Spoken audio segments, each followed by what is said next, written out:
Welcome back to Just Will's Movie Review. I'm glad you guys came back. For you who don't know what I'm talking about, I did another episode. Go back, check it out. This is episode number 2. We're talking about 80s movies right now. That was the greatest era, I think the greatest era of movie making. Movies were so magical back then because they took chances. Some of the content wasn't realistic, but great movies. But what movie really has realistic content unless it's a true story, and then even that doesn't have real content. Today, we're talking about one of my favorite movies from the 80s, Tuff. This was a tough turf. It was about this gang that ruled this high school. I mean, they used to rob people, and they were tough. You used to shoot people, or they shot at people. They all had switchblades, and they were all white. It was a gang movie about all white boys. This wasn't a comedy, but it was a good movie. It also introduced us to Robert Downey Jr. Now, I think he was out in a couple movies before this, but he was definitely in this movie, and he was hilarious, as is he always is hilarious. I mean, it's Robert Downey Jr. But he was in this movie and introduced us to him, and the star of the movie, which I'm gonna start getting their names and stuff, man, but I'm just giving you a real quick rundown. Also, if you wanna watch this movie right now, well, not wait till after you watch my video, then you can click this link in the description and watch this movie for free. Tough Turf. Nobody. It's about this boy. He was riding a bicycle. Young man, he was riding, I'm not gonna say, he was a young man that was in high school. He's riding a bicycle, and he stopped a crime from happening on a bike.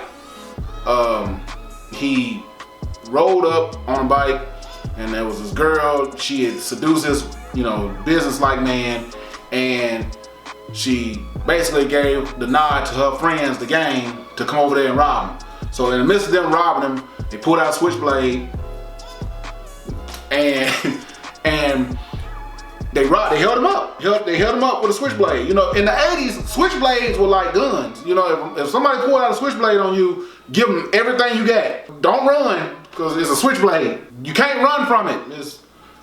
It's a switchblade.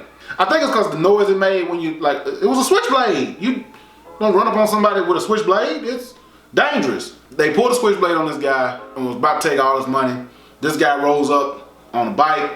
He takes the drink. All this is while he's on a bike, on a 10-speed. It wasn't like it's a mountain bike or something. It was a 10-speed. Rolled up on him.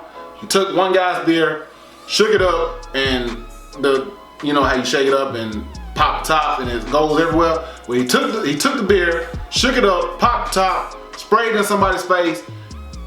They got all the stripe from the beer and the bike, and another guy took a car antenna and swung it at him and missed, and he rolled off into the sunset. It was nighttime, so he rolled off into the darkness. So before they crime, the guy got away, they didn't get anything, and that's how the movie starts. In the 80s, that was great. That was like the most exciting entrance to a movie ever. Me and my brother was looking just like, whoa, did you just see what happened? Did you see what happened? That was a 10-speed. And we like to imitate movies when we was kids. When we saw something happen on a movie, you want to do it. I actually tried to do all that he did, and it didn't work the way it worked in the movie because I got my ass kicked. I'm glad they let me live, because in my neighborhood, they didn't have switchblades. So, next day at school, he's a new student. He just transferred in. He had money, his parents had money. They sent him to this school, which was a nice school from what I could tell. Everybody there looked like they was, they were suburban kids. Went to school, transferred in, new student, didn't know anybody. He riding his bike on campus, everybody thought he was cool and all that good stuff. And he gets to school, and the people that he messed up their crime last night, they see him. And they was like, oh, that's the dude that messed up our crime last night, so we got to handle that. After school's over with, they steal his bike. Steal his 10-speed. Take his 10-speed, and they riding around on it. Everybody out of school just looking at it. You know how it is in school when you think somebody's gonna fight. We all circle it, and it's we all outside the circle yelling and screaming like it's a gladiator sport. And they in the middle, and then they driving a car around, and his bike is right there. They end up giving him his bike back and end up running over his bike with the car. So make a long story short, they broke his bike. he goes home and you can tell he ain't got no good relationship with his parents because instead of them saying, oh my God, are you okay? You know, they were like, what you do to your bike? This is how parents were in the 80s. See, y'all used to these new parents, the ones that like got all these kids weak as hell out here. They all sensitive and stuff because you pat them on the ass too much. Back in the day, you can get your ass kicked, get spray paint in the face, and mess your bike up, and all your parents gonna say is, what happened to your bike? Then his mama got mad and she talking about, you know how much that bike cost? That was real parenting back then. I'm telling you, man, that's how parents used to be. And that's why we probably produce some of the most killers ever from our era. He gets home, asks him about the bike and all that kind of stuff, and he's upset. He ends up going out and, you know, just, they have this back and forth thing going on between him and this Tuff crew. They go back and forth the whole movie. Basically, he gets them, they get him. He gets them, they get him. In the midst of all that, he ends up getting old boy's girl. And they end up starting having a relationship, and you know, you start seeing her background, you see that she comes from a broken home. Plus, old boy sneaking over her house almost every other night. Not the new dude that she like now, but her old boyfriend. He sneaks over there and you know what I'm saying, he beats on her a little bit. He sleeps with her a little bit, and she think that's the life, you know what I'm saying? Then he proposes to her, and you know, that's a whole nother thing in the middle of the movie. Oh, the new dude, the dude that she with now, like the dude that just transferred. Y'all follow me now? The dude that just transferred to the school. He, like, you know what I'm saying? He got something where he's fascinated. He wants this girl so bad. You know how it was when you was in school. You wanted a girl so bad. You did anything together. Her old boyfriend, he don't like that too much. So what does he do? He takes a gun and he shoots the new kid's father. Yeah, that'll get her back. Make a long story short, they end up having this big old fight scene at the end where, you know, he runs up cause old girl, if you've been following it, she got kidnapped. I think I left that out. When he kidnapped her, they took her to this old warehouse, which in the 80s movies, they always had an abandoned warehouse.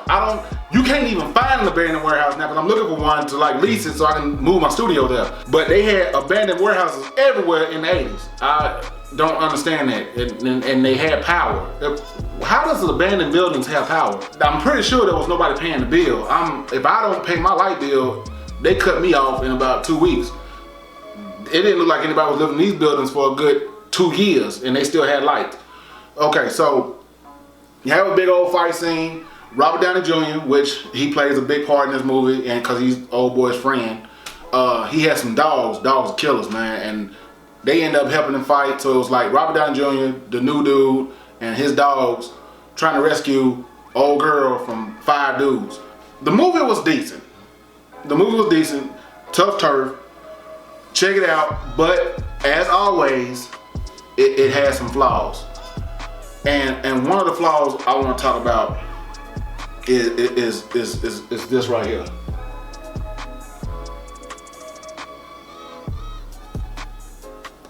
I've been in situations where I was about to get jumped or we fought or something like that. I've been there a couple times. Never have there been 4 dudes standing around me shirtless in a locker room and they didn't even have gym class. It's like they was just there. And first of all, I'm relieved that y'all want to fight me. That's what I want to say. I'm relieved that y'all want to fight me because I thought something else was about to happen and I was scared as hell. So I don't understand this right here, but if y'all trying to scare somebody, it worked. If you're gonna beat somebody up, keep your shirt on. It's just a better look, and you don't have to ask a lot of questions after everything's over with. I mean, look how they left him. Look at this. If you roll up on that, that's a lot of questions that you're gonna ask that you know you probably don't really want to ask, and if you involved in that, you don't want nobody asking those type of questions. So to save all the confusion, keep your shirt on, and I think the whole situation will be a lot better. That's it for Tough Turf. You want to watch the movie? Check it out. Links in the descriptions, and I'm out.